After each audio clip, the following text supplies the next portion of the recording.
MBBS in just 16 lakhs. Kyrgyzstan, Central America, Russia, Georgia. Orbit Global Education.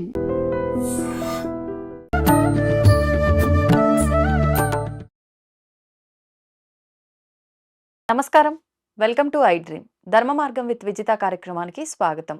ప్రస్తుతం మనతో పాటు ఉన్నారు ప్రముఖ జ్యోతిష పండితులు మాడుగుల శివప్రసాద్ గారు. ఇప్పుడు వారితో మాట్లాడి మరిన్ని విషయాలు తెలుసుకుందాం. నమస్కారం గురుగారు. ఆశీర్వచనం తల్లి. గురుగారు, శ్రావణ మాసం ప్రారంభం కాబోతోంది. అంటే మనకు ఆషాఢ అమావాస్య పోయిన మరుసటి రోజు నుంచి, అంటే జూలై 25వ తారీఖు నుంచి కూడా మనకు శ్రావణ మాసం. అంటే ప్రత్యేకించి ఈ శ్రావణ మాసం వచ్చిందన్నా, కార్తీక మాసం వచ్చిందన్నా కూడా ఎక్కువగా దేవతా ఆరాధనకి పరిమితమై ఉన్న ఒక మాసంగా మనకు అర్థమవుతోంది. ఎందుకని ఈ శ్రావణ మాసంలో ప్రత్యేకించి ఈ అమ్మవారి పూజలు ఎక్కువగా చేస్తూ ఉంటాము? శ్రావణ మాసం యొక్క విశిష్టత ఏంటో వివరించండి. శ్రీ మహాగణాధిపతయే నమః. ఐం మహాసరస్వత్యే నమః. శ్రీ లలితాంబికాదేవియే నమః. అమ్మ, శ్రావణ మాసం విశిష్టత ఏమిటి అంటే ఏమని చెప్తాం తల్లి, ఎన్నని చెప్తాం. ఎందుకు ఈ మాట అంటున్నామంటే, శ్రవణం అంటే ఏమిటి అంటే మంచి వినికిడి, వినటం. ఏమిటి వినటం? శుభకార్యాలు, పూజలు, కోలాహలం, ఆనందం, దేవతా పూజలు చేస్తూ ఉండేటువంటిది మంగళకరమైనటువంటి సుస్వర వాద్యాలు వినటము. అంతేకాకుండా మరి వివాహాలు చేసుకునేటప్పుడు మనం మంగళవాద్యాలు అనడంలోనే వాద్యము ననొచ్చు. మంగళవాద్యం అని ఎందుకంటున్నాము అంటే, మంగళకరమైనటువంటి పనులు చేసేటువంటి సందర్భంలో వాయించే విధానాలు, ఆ సుస్వరం శ్రవణం ఏదైతే మనం వింటామో ఆ వాయించే విధానంలోనే మనం చెప్తాం, ఓహో ఎవరిదో పెళ్లి జరుగుతుంది అని. ఇంకో దానికి ఇంకోలా వాయిస్తారు కాబట్టి దాని గురించి మనం ఇప్పుడు అనవసరం చర్చ. ఇక్కడ శ్రవణం అంటే శ్రీ వెంకటేశ్వర స్వామి యొక్క విష్ణు నక్షత్రం శ్రవణ నక్షత్రం. శ్రావణ మాసం అంటే స్వామికి ప్రీతికరం ఏమిటి? అమ్మవారిని ఎంత ఆరాధిస్తే స్వామికి అంత సంతోషము. స్వామి హృదయములో దాచుకొని పెట్టుకున్నటువంటి శ్రీ మహాలక్ష్మీదేవిని మనం ఎంతగా ఆరాధిస్తామో, ఆ ఆరాధించేటువంటి దాన్ని ఎక్కడ స్వామివారి హృదయలక్ష్మిని కదా మనము లక్ష్మీ అమ్మవారి శ్రావణ మాసము, లక్ష్మీ వ్రతము అన్ని చేసుకుంటున్నాము అంటే, స్వామిని అనుకోకుండా అనుకోలేము కదా. అంతే కదా. ఆమెను ఎందుకు ఆరాధిస్తున్నాము? ముత్తైదువ. అందుకనే ప్రతి వాళ్ళు కూడా ముత్తైదువులను పిలిచి మనము తాంబూలాలు ఇస్తున్నారు అంటే ఇంటి యజమానికి గౌరవించినట్టు లెక్క. ఆమెకి ఇస్తున్నాము, ఆమెకి ఏదో కాస్త బొట్టు పెట్టి మనం రవికి ఇచ్చి ఏదో చేస్తున్నాము, చీరిస్తున్నాము, సారిస్తున్నాము అంటే ఆమెను మాత్రమే గౌరవిస్తున్నట్టు కాదు. మన దగ్గరికి ఆమె మాత్రమే రావచ్చు గాక, ఇంట్లో ఉన్న ఆయన లేదా ఆఫీసుకు పోయిన అతను, లేకపోతే ఇంకేదన్నా బిజినెస్ పని మీద ఉండేటువంటి అతన్ని కూడా ఈమె ద్వారా వచ్చి మనం గౌరవిస్తున్నట్టే లెక్క. అందుకని శ్రావణ మాసములో విశేషముగా అమ్మవారి యొక్క పూజలు, వరలక్ష్మీ వ్రతాలు ఎక్కువ శాతము అమ్మవారికి మనము ఎప్పుడైతే అమ్మవారికి మనము మొరపెట్టుకొని మనం చేసుకునేటువంటి పూజలు ఎప్పుడైతే చేసుకుంటామో, తద్వారా స్వామివారు కనికరించేటువంటి దానికి అవకాశాలు ఎక్కువ. మనకేం చెప్తుంది? ఇంట్లో ఆడవాళ్ళు చెప్తే సరేలేని అనకుండా పోయేదానికి ఉందా? ఏ పురుషుడన్నా అంటాడు కదా.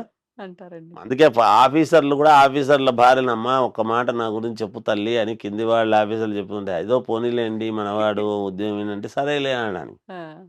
అందుకే కదా. అందుకని ఆడవాళ్లకు మనోనిబ్బరము, మనస్సు నిలకడ ఇవన్నీ కూడా చాలా ఎక్కువ. స్త్రీకి బలం ఎక్కువ. స్త్రీకి పురుషుడి కంటే కూడా స్త్రీ బలం చాలా ఎక్కువ. ఎందుకు? శక్తి స్వరూపిణి కాబట్టి. ప్రతి స్త్రీలోనూ శక్తి ఉంటుంది కాబట్టి ఈ శక్తి ఇంకొక శక్తిని ఆరాధించడం, ఈ శక్తివంతమైనటువంటి ఆడవాళ్ళు ఇంకొక పరమ మహాద్భుతమైనటువంటి శక్తిని ఆరాధిస్తూ ఉన్నప్పుడు ఇంట్లో మంచిగా ఇంకా వేరే ఏం జరుగుతుందమ్మా? ఇంట్లో తన పిల్లలకు, తన భర్తకు, అత్తమామలకు, పుట్టినింటి వాళ్లకు అందరికీ కూడా మేలు జరగాలని కదా ఒక స్త్రీ యొక్క ఆంతర్యం. అంతకంటే వేరే నా పుట్టింటి వాళ్ళు బాగుండాలి, మెట్టినింటి వాళ్ళు బాగుండాలి అని రెండు వైపులా కోరుకుంటారు. ఇక్కడ ప్రత్యేకంగా పుట్టినింటి వాళ్ళను అనుకోకపోయినా ఈమె భౌతికంగా ఎప్పుడైతే అత్తమామల గురించి ఈ కుటుంబ వ్యవస్థ గురించి కోరుకుంటూ ఉందో ఉమ్, అప్పుడు ఈ అత్తమామలు అనుకునేటువంటి విధానము కానీ భర్త అనుకునేటువంటి విధానము కానీ ఏమిటి అంటే ఆమెంటూ భౌతికంగా ఒక ఇంటి నుంచి వచ్చి ఉంటే కదా అవును. ఎంత మంచి అమ్మాయిని కన్నారండి మీరు, ఉమ్, మా ఇంటికి ఎంత మంచి కోడల్ని పంపించారండి, మేము మా జన్మ ధన్యమైందండి. ఆ, మన ఇంటి నుంచి కూడా మన అమ్మాయి ఇంకోరింటికి వెళ్ళింటుంది కదా, మనల్ని అదే కదా పొగుడుతారు. అవును. మనం కోడల్ని మాత్రమే పొగుడుతున్నాము అని కూతుర్లకు కోపం రావచ్చు, మరి మన కూతురు కూడా ఇంకోరింటికి వెళ్ళి ఉంటుంది కదా, ఉమ్, ఇలాగే కదా చేస్తుంది. అందుకనే పొరపత్యాలు ఉండకూడదు, ఆ, అందరూ బాగుండాలని కోరుకోవాలి ఎప్పుడు కూడా. ఆ, అందుకని ఇక్కడ మనము ఈ శ్రావణ మాసము అని అనంగానే అమ్మవారి యొక్క పూజలు సరే, పౌర్ణమికి ముందుగా వచ్చే శుక్రవారము నాడు అమ్మవారి యొక్క వ్రతం చేసుకోవటం అనేటువంటిది మనకు సాంప్రదాయం. ఆ, ఎందుకు శ్రావణ శుద్ధ పౌర్ణిమ, మామూలుగా పౌర్ణమి లక్ష్మీదేవికి సోదరుడు చంద్రుడు, ఉహు, నిండు చంద్రుడు. అంటే మనకు ముందుగా ఈ అమ్మవారిని ఎప్పుడైతే మనము కొలుచుకుంటామో చేసుకుంటామో ఉమ్, మనకు మంచి ఒక వెలుగును అమ్మవారు ప్రసాదిస్తుంది. ఆ, పువ్వులు కానీ నదులు కానీ ఆరోగ్యము కానీ ఆ, చూడండి ఎంత మనకు పౌర్ణమి నాటి చంద్రుని వలె అని మనం అంటూ ఉంటాం. అవును. పిల్లలు ఎదుగుతున్నారంటే కూడా శుక్లపక్ష చంద్రుని వలె దినదిన ఉమ్, ప్రవర్ధమానమై పెరుగుతున్నారని సత్యనారాయణ స్వామి వ్రత కథల్లో చెప్తాం మనం. అవునండి. అలాంటి ఇవి చేసుకుంటూ ఉంటాము. శ్రావణ మాసం అనంగానే మనము విపరీతముగా చెవులకు ఆనందదాయకముగా పెళ్ళిళ్ళు చేసుకోవటము, సుస్వర వాద్యాలు వినటము, పూజలు మంత్రాలు వినటము, ఉమ్, ఇంట్లో బాగున్నావా, మీరు బాగున్నారా, మేము బాగున్నారా, వాళ్ళు పిలవటం, మనం పిలవటము, ఇవన్నీ ఆనందాలన్నీ ఇక్కడి నుంచి వస్తాయి. మొదలవుతాయి. దక్షిణాయనము ప్రారంభమవుతున్నది ఇక్కడ. ఉమ్, దక్షిణాయనం ఎప్పుడైతే ప్రారంభం అవుతూ ఉన్నదో దక్షిణాయనములోనే పూజలన్నీ కూడా వస్తాయి. ఉమ్, ఇక్కడి నుంచి అన్నీ కూడా ఎందుకు, దక్షిణాయనం అనేటువంటిది ఏమిటంటే ఇంకా చలికాలము ఉమ్, గాలికాలము ఇవన్నీ కలిసి వస్తాయి. ఈ చలికాలము గాలికాలము అనేటువంటిది వచ్చినప్పుడు ఏమవుతుందంటే శ్రావణ మాసంలో ఎంత ఆనందముగా వింటామో, ఉమ్, ఇంటి ముందు దీపాలు పెట్టుకోవడము చేయటము కానీ ఇవన్నీ శ్రావణ మాసం అంటే ఇంటి ముందు పందిరేయడము కానీ, పచ్చని ప్రతిదీ పండగలు వచ్చేటప్పటికి మనం మామిడాకులు కట్టుకోవడము, పచ్చని తోరణాలు కట్టుకోవడం, ఇవన్నీ అయ్యేది ఎందుకు అంటే ఈ గాలి ద్వారాను ఇంకొక ద్వారాను కలుషితమైనటువంటి పురుగు పుట్ర అవి వచ్చి మనకు దేహానికి ఎటువంటి అనారోగ్య పరిస్థితులు చేయకుండా ఉమ్, ఈ పూజలు కార్యక్రమాలు వ్రతాలు అనేటువంటివి భగవంతుడు మనకు ఏర్పరిచినటువంటి విధానం. ఆ, వాటి ద్వారానే అందుకని నెయ్యి దీపాలు పెట్టుకోవడము, శ్రావణ మాసం వచ్చింది అంటే ఉమ్, నేతి దీపపు ద్వారాను ఇంకొక దీపాల ద్వారాను ఇలా చేసుకుంటూ ఉంటూ చేస్తే ఆ పొగ ద్వారా విషపూరితమైనటువంటివన్నీ కూడా మన దగ్గరికి రాకుండా మనకు ఎటువంటి ఈ జ్వరాలు ఇంకోటి అవును. కానీ ప్రబలకుండా కేవలం భక్తి మార్గముతో మనము ప్రతిదీ కూడా పోగొట్టుకోవడానికి అర్హత. ప్రతిదీ డాక్టర్ దగ్గరికి పోనక్కర్లేదు, చేసుకోవాల్సిన సమయంలో ప్రతిదీ కరెక్ట్గా ఆచరిస్తూ ఉన్నాము అంటే ప్రతి మాసం. అందుకే మనకు తిండ్లు కూడా వేరుంటాయి.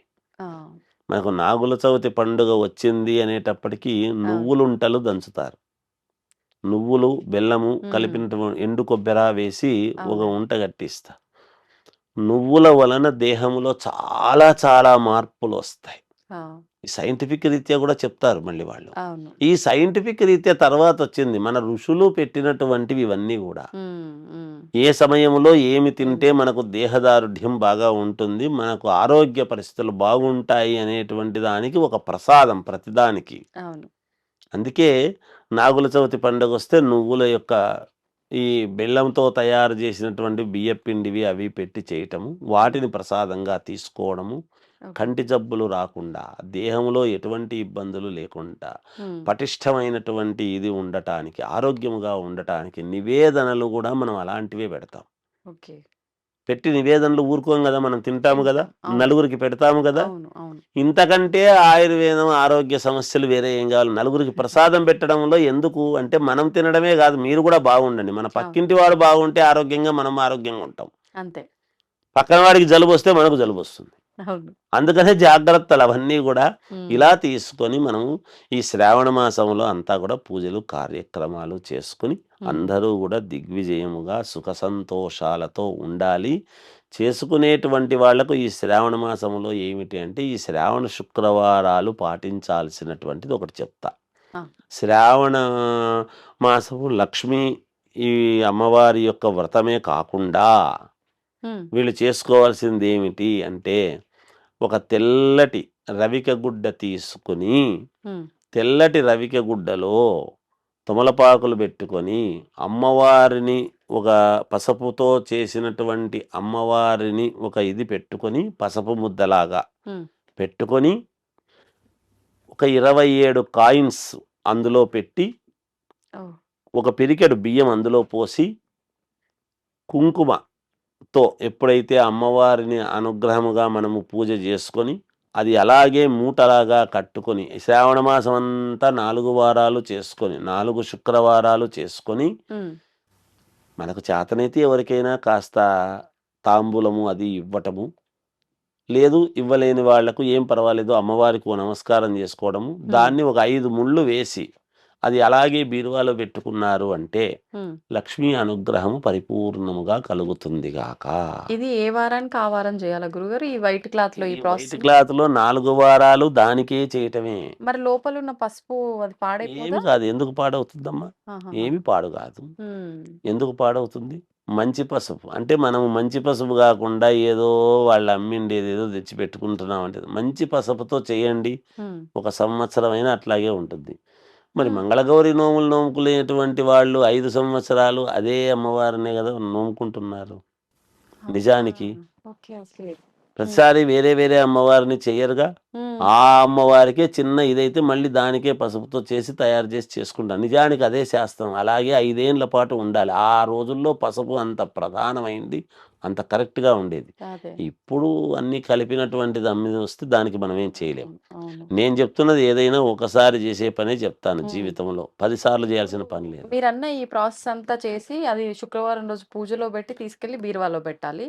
4 శుక్రవారాలు అక్కడే అక్కడే పెట్టి చేయడం ఉంచాలి. దేవుడి దగ్గర. ఓహ్! 4 వారాలు అయిపోయిన అయిపోయినంక. తర్వాత దాన్ని 5 ముళ్ళుగా వేసుకునేసి లోపల బీరువాలో పెట్టుకోవటం. ఓకే. ఓకే. ఈ శ్రద్ధ నాణాలన్నారు గదా గురుగారు! ఏం నాణాలవి? రూపాయి కాయిన్స్ కాయిన్సు రూపాయి ఏదో ఒకటి. కాయిన్స్ కావచ్చు, 5 రూపాయల కాయిన్స్ కావచ్చు. కాయిన్సే ఉండాలి. నోట్లు పనికిరావు. హుహు. అంటే నోట్లకు విలువ లేదని కాదమ్మా. హ్మ్. కాయిన్స్ లక్ష్మీదేవికి అక్కడ కాయిన్స్ అనేటువంటివి అవసరం. ఓకే. అది ఒక 27 కాయిన్స్. హ్మ్. అది. సంతోషం గురుగారు. మంచి అంటే ప్రతి ఒక్కరికి అర్థమయ్యే ఒక విషయాన్ని, అవసరమైన విషయాన్ని తెలియజేశారు. ధన్యవాదాలండి. జయోస్తు. దీన్ని తవ్వండి. తవ్వుతూనే శివలింగం. పరమాత్మకు జీవా సరే దాన్ని అట్లా కప్పేసేయండి, చూపించదండి. Krishna is there. మూర్తి పూజ కాదు, సాక్షాత్ బ్రజేంద్ర నందన భగవాన్ ఉన్నారు మూర్తిలో. ఏమీ ఆశించకుండా ఆరాధించే వాళ్ళు కూడా ఉన్నారా ప్రభుజీ? నిజమైన భక్తి అంటే మనకు తెలియదు కాబట్టి